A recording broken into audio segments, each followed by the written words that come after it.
एक अति सुंदर महिला ने विमान में प्रवेश किया और अपनी सीट की तलाश में नजरें घुमाई। उसने देखा कि उसकी सीट एक ऐसे व्यक्ति के बगल में है जिसके दोनों ही हाथ नहीं हैं। महिला को उस अपाहिज व्यक्ति के पास बैठने में झिझक हुई। उस सुंदर महिला ने एयर होस्टेस से कहा, मैं इस सीट पर सुविधापूर्वक यात्रा नहीं कर पाऊंगी क्योंकि साथ की सीट पर जो व्यक्ति बैठा हुआ है उसके दोनों हाथ नहीं हैं। और उस महिला ने एयर होस्टेस से सीट बदलने हेतु आग्रह किया। असहज हुई एयर होस्टेस ने पूछा, मैम क्या मुझे कारण बता सकती है?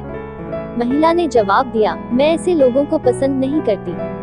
मैं ऐसे व्यक्ति के पास बैठकर यात्रा नहीं कर पाऊंगी। दिखने में पढ़ी लिखी और विनम्र प्रतीत होने वाली महिला की यह बात सुनकर एयर होस्टेस अचंभित हो गई। महिला ने एक बार फिर एयर होस्टेस से जोर देकर कहा, मैं उस सीट पर नहीं बैठ सकती, अतः मुझे कोई दूसरी सीट दे दी जाए। एयर होस्टेस ने खाली सीट की तलाश में चारों ओर नजर घुमाई पर कोई भी सीट खाली नहीं दिखी। एयर होस्टेस ने महिला से कहा, मैडम इस इकोनॉमी क्लास में कोई सीट खाली नहीं है, किंतु यात्रियों की सुविधा का ध्यान रखना हमारा दायित्व है, अतः मैं विमान के कप्तान से बात करती हूँ, कृपया तब तक थोड़ा धैर्य रखें। ऐसा कहकर होस्टेस कप्तान से बात करने चली गई। कुछ समय बाद लौटने के बाद उसने महिला को बताया, मैडम आपको जो असुविधा हुई उसके लिए बहुत खेद है। इस पूरे विमान में केवल एक सीट खाली है और वह प्रथम श्रेणी में है। मैंने हमारी टीम से बात की और हमने एक असाधारण निर्णय लिया। एक यात्री को इकोनॉमी क्लास से प्रथम श्रेणी में भेजने का कार्य हमारी कंपनी के इतिहास में पहली बार हो रहा है।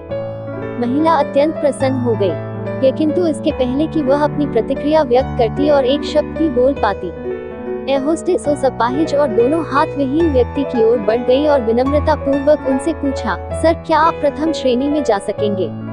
क्योंकि हम नहीं चाहते कि आप एक अशिष्ट यात्री के साथ यात्रा करके परेशान हों। यह बात सुनकर सभी यात्रियों ने ताली बजाकर इस निर्णय का स्वागत किया।